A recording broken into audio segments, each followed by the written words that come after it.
En el año 2011, en un laboratorio de genética en Francia, el doctor Gérard Lucot sostenía entre sus manos lo que para cualquier otra persona habría sido basura biológica: un par de cabellos amarillentos y una pequeña muestra de tejido seco. Eran restos de un hombre que murió hace más de 2 siglos en una roca perdida en medio del Atlántico Sur, la isla de Santa Elena. La identidad del dueño de esas muestras nunca estuvo bajo sospecha. Pertenecían a Napoleón Bonaparte. Su historia es, quizá, la más documentada de la era moderna.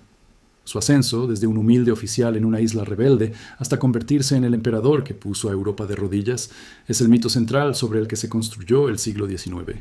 Durante 200 años, creímos que el mapa de su sangre estaba tan claro como el mapa de sus victorias en Austerlitz o Jena. La historia oficial era sólida, grabada en mármol, repetida en millones de libros escolares. Los Bonaparte eran una familia de la pequeña nobleza toscana, europeos del sur, italianos de pura cepa que se asentaron en Córcega. Parecía que no había más preguntas que hacer sobre su origen. Pero entonces, la ciencia biológica moderna decidió leer el código genético del emperador de una manera que nadie había intentado antes. Lo que encontró no solo contradijo la historia oficial, sino que abrió una grieta en la narrativa de la identidad europea. ¿Quién era realmente el hombre que cambió la cara de la civilización occidental? ¿Y qué secreto guardaba su ADN? Un secreto que sus propios antepasados olvidaron o decidieron enterrar bajo capas de títulos nobiliarios y apellidos italianos. Para entender el choque que esto provocó en la comunidad de historiadores, primero debemos entender cuán perfecta parecía la historia original. Napoleón nació en Ajaccio, Córcega, en 1769, solo un año después de que la isla fuera comprada por Francia a la República de Génova. Esa coincidencia temporal fue el primer gran giro de su vida. Nació francés por una cuestión de meses. Su padre, Carlo Bonaparte, era un abogado ambicioso que luchó por la independencia corsa antes de entender que, para que sus hijos prosperaran, debían integrarse en la estructura de poder francesa. Carlo Bonaparte hizo algo fundamental. Para que Napoleón pudiera entrar en las academias militares de Francia reservadas para la élite, tuvo que demostrar su nobleza. Presentó documentos que rastreaban el linaje de los Bonaparte hasta la Toscana del siglo XVI. Eran hombres de leyes, patricios, europeos con raíces profundas en el corazón del Renacimiento italiano. Napoleón siempre usó este origen como un escudo. Aunque en Francia lo despreciaban por su acento corso y lo llamaban el advenedizo, él se veía a sí mismo como el heredero de la tradición romana. Se coronó emperador rodeado de laureles de oro, evocando a Julio César y a Carlomagno. Su identidad era su poder. Si él era el heredero de Roma, su sangre debía ser la sangre de Europa. Durante décadas, la certeza de este linaje italiano fue el pilar de su biografía. Los genealogistas buscaron en archivos de Florencia, de Génova, de Sarzana. Encontraron escudos de armas, testamentos y actas bautismales. La historia estaba cerrada. O eso creíamos. Aquí es donde la estructura de la historia empieza a resquebrajarse bajo el peso de la genética. Cuando el doctor Lucot y su equipo aplicaron el análisis del cromosoma Y, el marcador que se hereda de padre a hijo sin alteraciones a través de los siglos, los resultados no arrojaron los marcadores típicos de la nobleza toscana. El ADN de Napoleón reveló un haplogrupo específico, el E1BUB1C1. Para entender el impacto de esto, hay que entender qué es un haplogrupo. Es como una etiqueta de rastreo profundo que nos dice dónde estaba un grupo humano hace miles de años. La gran mayoría de la población de Europa Occidental pertenece a los haplogrupos R1b o I. Son los linajes de los celtas, los germanos, los romanos originales. Sin embargo, el marcador E1b1b de Napoleón es una anomalía en ese contexto. Es un marcador cuya cuna biológica no está en los bosques de Europa ni en las colinas de la Toscana. Su origen se encuentra en el cercano Oriente, específicamente en el Levante, las regiones que hoy ocupan Líbano, Siria e Israel, y con ramificaciones profundas hacia el Cáucaso. Este hallazgo fue un terremoto. ¿Cómo llegó un linaje del Levante mediterráneo a convertirse en el emperador de los franceses? Algunos historiadores intentaron restarle importancia, argumentando que podría haber sido una mutación o un error en la muestra. Pero los datos no mienten. El ADN es un ladrillo original en un edificio que fue reconstruido estéticamente para parecer otra cosa. La interpretación oficial de los Bonaparte tenía grietas enormes. Los datos revelaban que, en algún punto del pasado remoto, los antepasados de Napoleón no eran los nobles italianos que él creía. Eran migrantes, personas que cruzaron el mar huyendo de conflictos o buscando comercio, probablemente fenicios o poblaciones del Cáucaso que se infiltraron en el Mediterráneo mucho antes de que se inventara la idea de nación. Si este tipo de investigación, donde la genética y la arqueología desmantelan las verdades que los poderosos intentaron imponer, es lo que te apasiona, suscríbete ahora. Hay muchos más secretos ocultos en la historia esperando ser revelados. Para confirmar que las muestras de Leucot no estaban contaminadas, la ciencia necesitó una segunda validación. No se podía basar todo en un par de cabellos de un museo.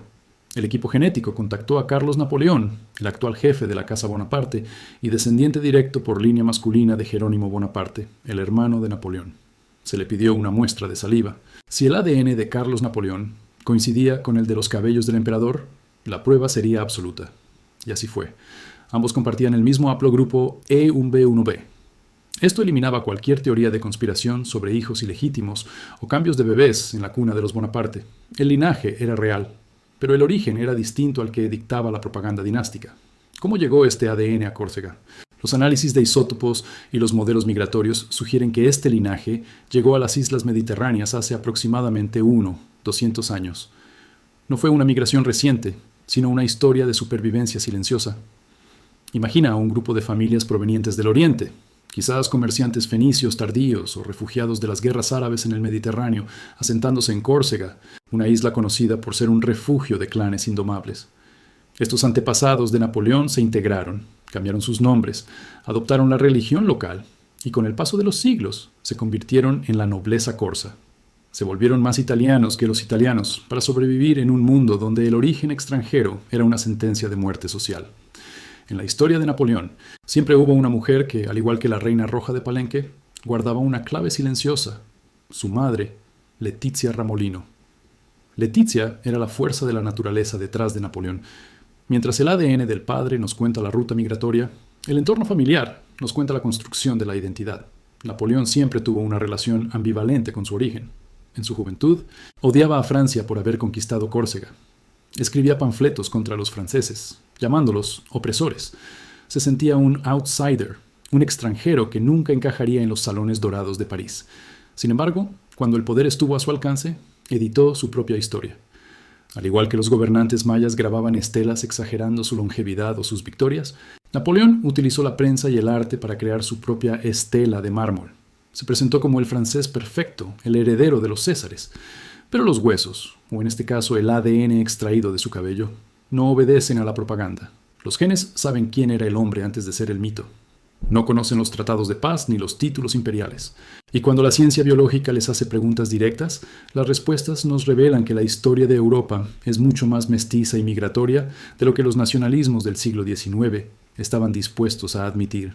Este conjunto de hallazgos genéticos debilita tres grandes narrativas que circularon durante siglos. La primera, que Napoleón era el producto puro de la nobleza toscana.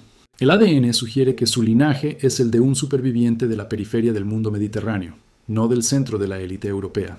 Su éxito no fue producto de su sangre azul, sino de su voluntad de hierro para superar un origen que genéticamente lo marcaba como un extraño. La segunda, la idea de que los linajes históricos son estáticos. El caso de Napoleón nos enseña que las familias más influyentes de la historia suelen ser aquellas que mejor saben ocultar sus orígenes humildes o extranjeros para integrarse en el poder. Napoleón fue el gran editor de su propia vida, curando cada detalle para que la posteridad recordara una legitimidad inquebrantable. La tercera, la interpretación de su personalidad. Los psicohistoriadores han argumentado durante décadas que el complejo de Napoleón, esa ambición desmedida por conquistar Europa, nacía de su inseguridad como corso en Francia. Ahora, la genética añade una capa más profunda. Era el descendiente de una estirpe de migrantes que cruzaron el mundo para sobrevivir. Quizás esa ambición era una herencia biológica de resiliencia, de alguien que sabe que el mundo no le pertenece por nacimiento y que, por lo tanto, debe tomarlo por la fuerza. Nada de esto está completamente cerrado. Aunque el haplogrupo E1b1b está confirmado, la pregunta de qué familia exacta trajo ese marcador al Mediterráneo sigue siendo un misterio. ¿Fueron mercenarios? ¿Comerciantes de seda? ¿Refugiados de una fe olvidada?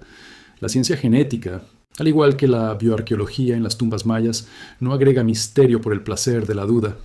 Lo hace para anclarnos en la realidad humana, política y biológica. Durante siglos, la historia de los Bonaparte fue narrada desde los cuadros de Jacques-Louis David, donde Napoleón aparece cruzando los Alpes en un caballo blanco, impecable, casi divino. Pero esa imagen es solo la capa superior, la pintura que cubre la realidad. Debajo de esa pintura están los genes que cuentan una historia de siglos de lucha en las fronteras de Oriente, de travesías por mares peligrosos y de una familia que, paso a paso, se movió desde la oscuridad de la historia hacia la luz cegadora del poder imperial. Hay algo que los restos de Napoleón revelan más allá de los datos técnicos. Las inscripciones, los monumentos y los arcos de triunfo fueron diseñados bajo su control para decir exactamente lo que él quería que recordáramos. Fue una historia curada para proyectar continuidad y destino. Pero el ADN es la capa que no se puede editar.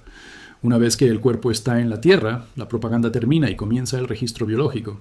Napoleón murió creyendo que su nombre viviría para siempre en el Código Civil y en las fronteras de las naciones que dibujó. Y tenía razón. Pero lo que no sospechaba es que 2 siglos después, su propia biología lo traicionaría, o quizás lo liberaría, revelando que el hombre que intentó dominar Europa era, en sus raíces más profundas, un hijo de la gran diáspora mediterránea. En 1821, en la modesta casa de Longwood, en Santa Elena, Napoleón pasó sus últimos días dictando sus memorias.